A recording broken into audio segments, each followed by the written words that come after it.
Welcome back to another in our series of the parables of Jesus. Our parable today comes from Matthew chapter 20, the parable of the workers in the vineyard. We'll begin reading in verse 1. For the kingdom of heaven is like a master of a house who went out early in the morning to hire laborers for his vineyard. After agreeing with the laborers for a denarius a day, he sent them into his vineyard.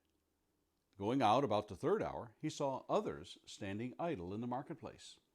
And to them he said, You go into the vineyard too, and whatever is right I will give you. So they went. Going out again about the 6th hour and the 9th hour, he did the same. And about the 11th hour he went out and found others standing. And he said to them, Why do you stand here idle all day? They said to him, Because no one has hired us. He said to them, You go into the vineyard too. And when evening came, the owner of the vineyard said to his foreman, Call the laborers and pay them their wages, beginning with the last up to the first. And when those hired about the 11th hour came, each of them received a denarius. Now when those hired first came, they thought they would receive more, but each of them also received a denarius. And on receiving it, they grumbled at the master of the house, saying, These last worked only 1 hour, and you have made them equal to us, who have borne the burden of the day and the scorching heat. But he replied to one of them, Friend, I'm doing you no wrong. Did you not agree for me for a denarius? Take what belongs to you and go. I choose to give to this last worker as I give to you. Am I not allowed to do with what I choose with what belongs to me? Or do you begrudge my generosity? So the last will be first, and the first last. In our modern so-called woke society, many who are wealthy are chided for their seemingly preoccupation with accumulating more and more for themselves. Many suggest that they should divest themselves of everything and simply give it away. Others feel they have unfairly gained their wealth on the back of their workers, while others feel they should be given a portion of the wealth, even though they do not work for them or have a part in the company or corporation. A spread the wealth concept.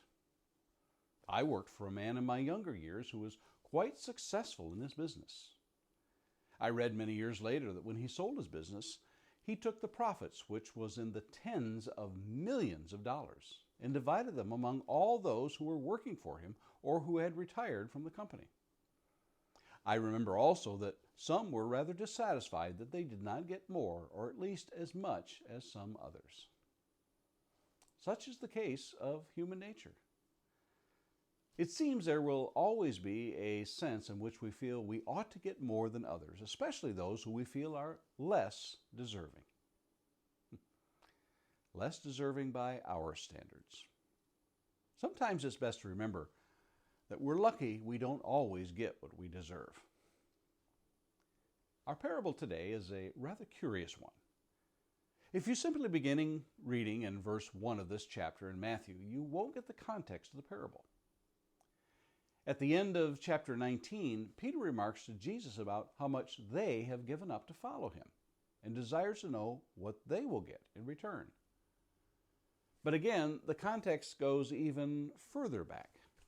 Jesus tells his disciples that it is easier for a camel to go through the eye of a needle than for a rich person to enter the kingdom of God. Matthew 19:24.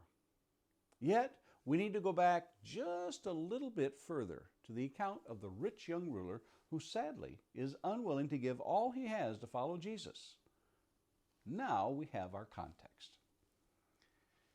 Jesus ends his discourse with Peter in chapter 19 by telling him, But many who are first will be last, and the last first.